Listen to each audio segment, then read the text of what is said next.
Hello students, my name is Vishal and today we are going to start with the subject Industrial Hydraulics and Pneumatics. Today's topic is related to pumps and actuators. So let's get started. The content which are related to this topic is classification of pumps, actuators, and then we will see further the types of actuators and other details related to the actuators. Okay, so first thing first, classification of pump. The pump is basically classified into two main categories, which is positive displacement pump and the non-positive displacement pump. The positive displacement pump is further classified into rotary and the reciprocating piston pump. Okay, rotary and reciprocating piston pump is related to the design which shows the rotary displacement of the pump and the displacement of the pump using a single piston acting in the reciprocating motion. Okay, so the rotary pumps are further divided into gear pumps, screw pumps, and vane pumps. These are further classified from the rotary. Okay, though we are going to see all this category in our further slides. So just we are going through the details of the classification of pump. The gear pump consists of internal, external, and gerotor pump. Screw pump is the classification which is from rotary pump. Okay, vane pump is further classified into fixed displacement and the variable displacement.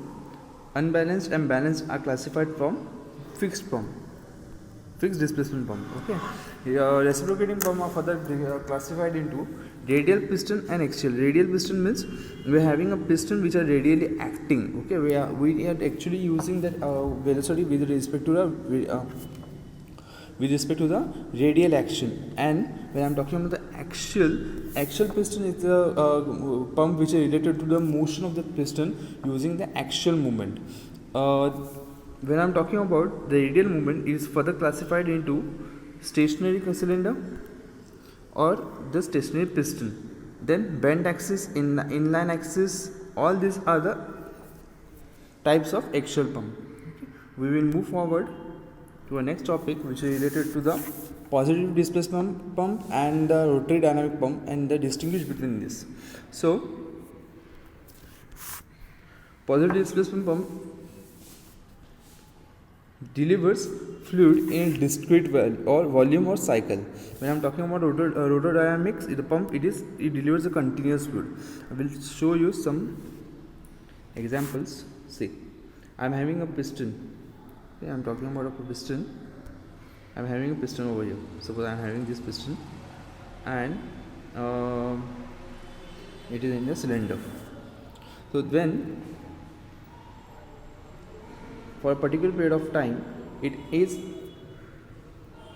sucking the fluid, okay, it actually allowing the fluid to get into its working area, and then in the second section when the compression goes on, it actually compresses the fluid and increases the pressure, and then the delivery or the discharge will take place. Okay, means for the first section only suction motion is there, or suction work is done, and then in the second section discharge work is done. Okay, so this is actually related to the working of the fluid in the piston displacement or the reciprocating pump. Okay, reciprocating pump, because in a particular section the displacement is related or the suction is related, and in the second section the displacement with respect to which actually creates the discharge, this is done.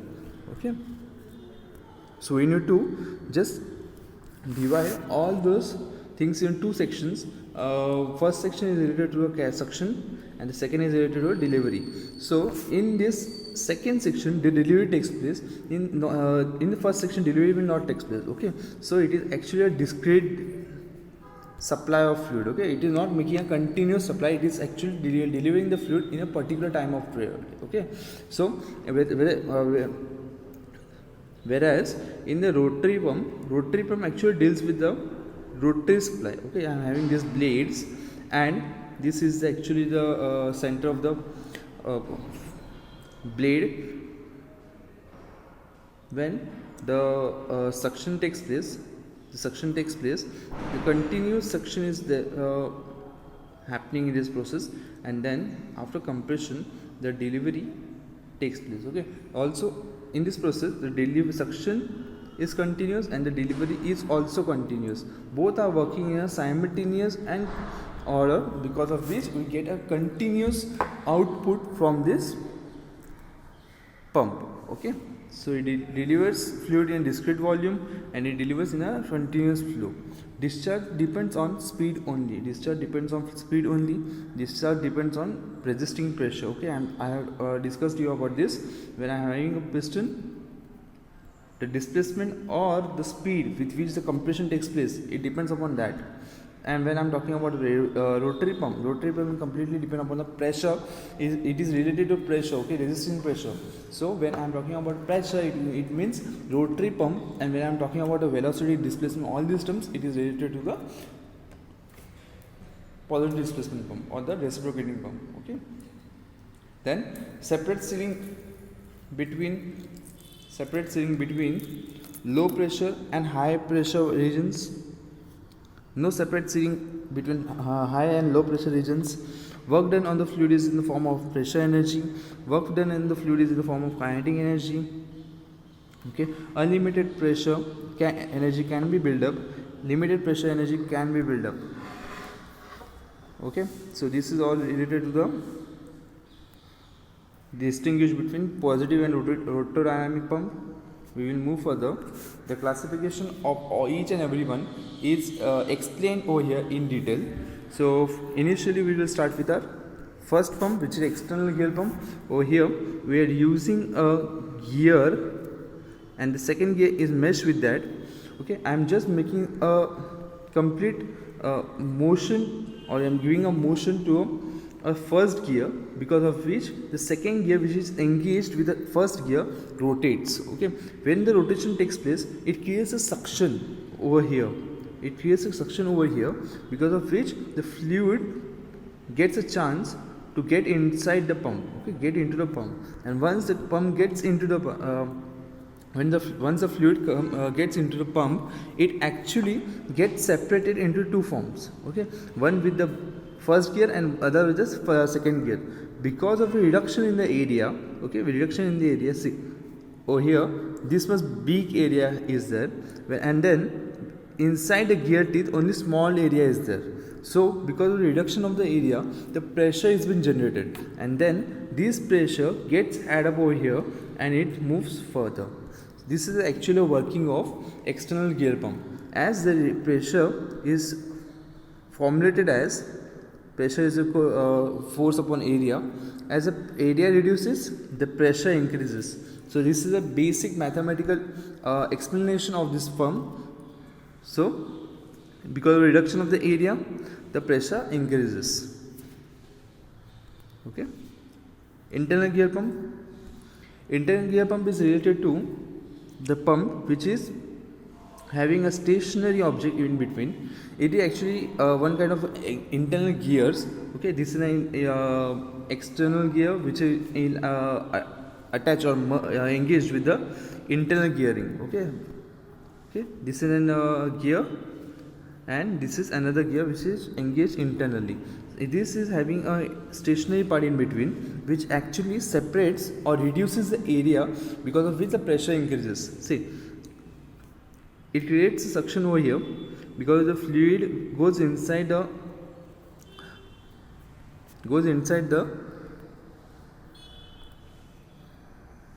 pump, and then as the pressure gets inside,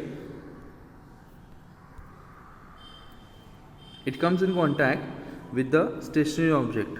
This stationary object actually separates the fluid in two parts. Okay, see this. It creates a separation between two parts. Hence, the area of the movement gets reduced. See, this much area, and over here this much area. So because of which the reduction in the area takes place and the pressure has been generated over here. And then after making an exit from the surface of the stationary object, it gets added up over here and then it goes out with a heavier pressure. Okay, so this is the working of internal gear pump, which is related to external gear pump. Only the difference is related to the construction of the pump. Okay, over here external gears are used, and in this internal gears are used. Then when I am talking about gerotor pump is slightly different because it is having a minimum number of backlash. Okay, it is having a minimum backlash over here as compared to the internal gear pump. Okay, it is not having any kind of stationary object which actually separates the fluid. It is directly reducing the area, and because of the reduction of the area, pressure has been generated. See, this gets inlet over here, and because of the reduction in the area over here, see, okay, so this is actually working of gerotor pump. When we are dealing with the exam point of view, we just need to memorize these two, because many of the time these two are asked, not the third one. Third one is actually asked in a very limited areas. Okay, for example, like distinguish between internal gear pump and gerotor pump. Like these kind of questions will be asked, not directly question based on the gerotor pump is asked till now. Maybe it could be asked in further papers, so we are just going through each and every topic which are related to our syllabus. Okay, then unbalanced vent type pump. Unbalanced vent type pump is related actually to over here. It is a make it an inlet because of the suction created over there. Then the wheel is placed in this. It is having a vanes. Okay, it is having a vanes. Vanes are attached like this to the wheel, and it is having a spring below the vanes, because of which the compression and the expansion of the spring takes place. Which the compression and the expansion of the veins takes place, and using these veins the fluid moves forward. Okay, the fluid moves forward. Actually these veins takes the fluid away in its rotation motion to the by increasing the pressure, and then it just allows the fluid to get discharged. Okay, so this is actually a basic working. Because of the reduction in the area, see this, the pressure gets generated.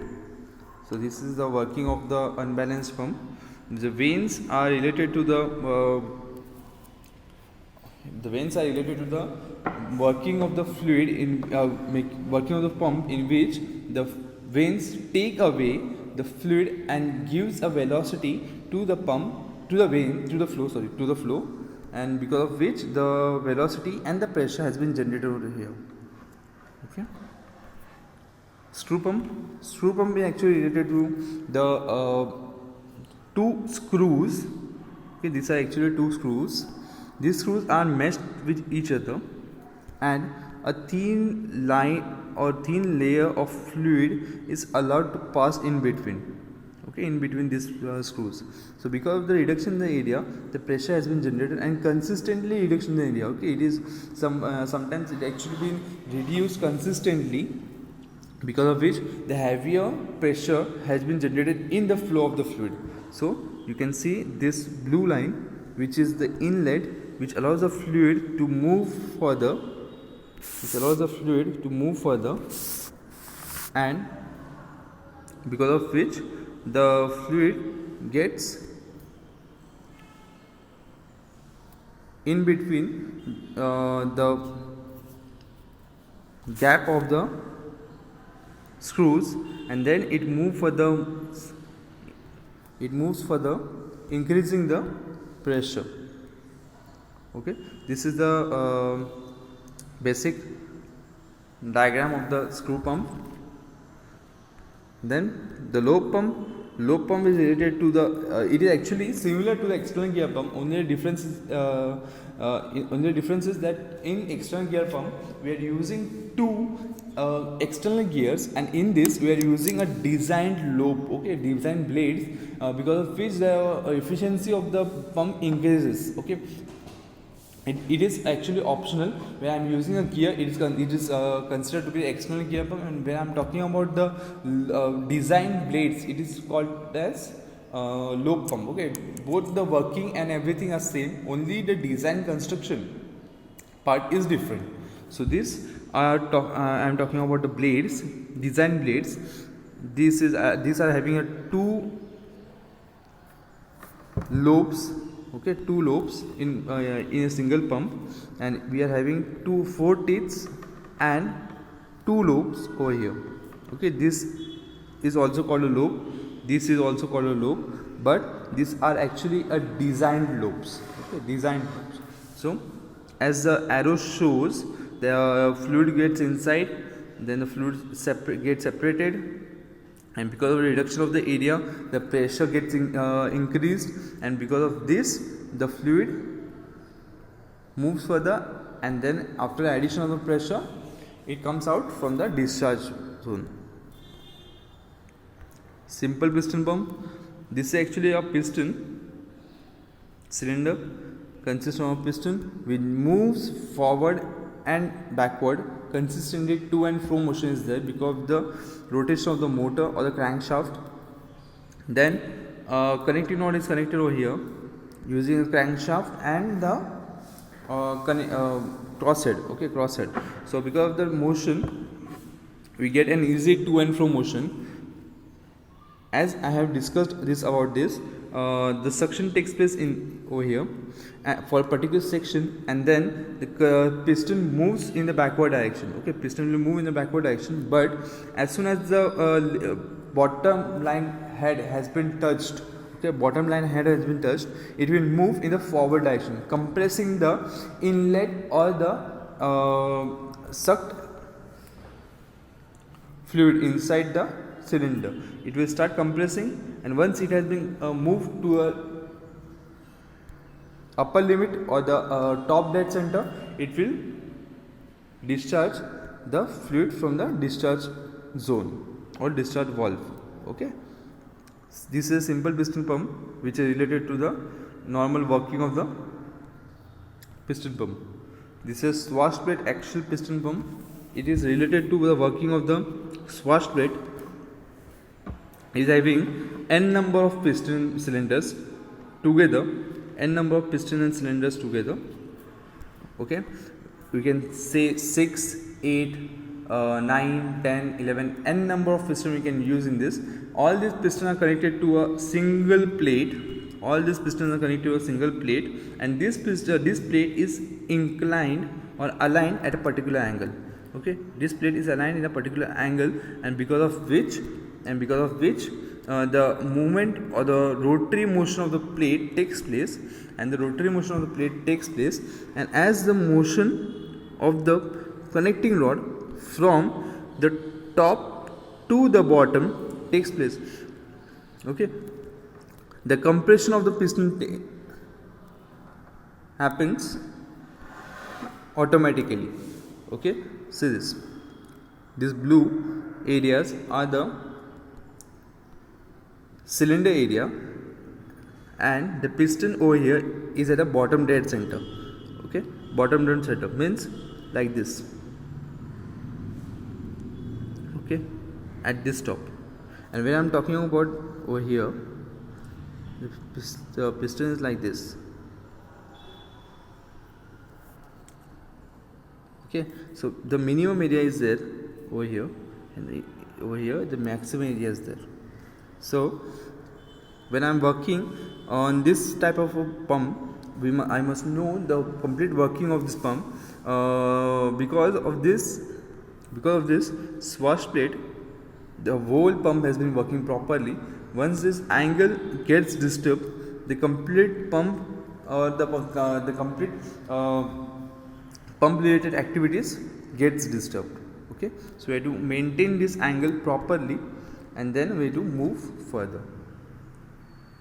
Okay, so we will stop over here and meet in our next lecture. Thank you.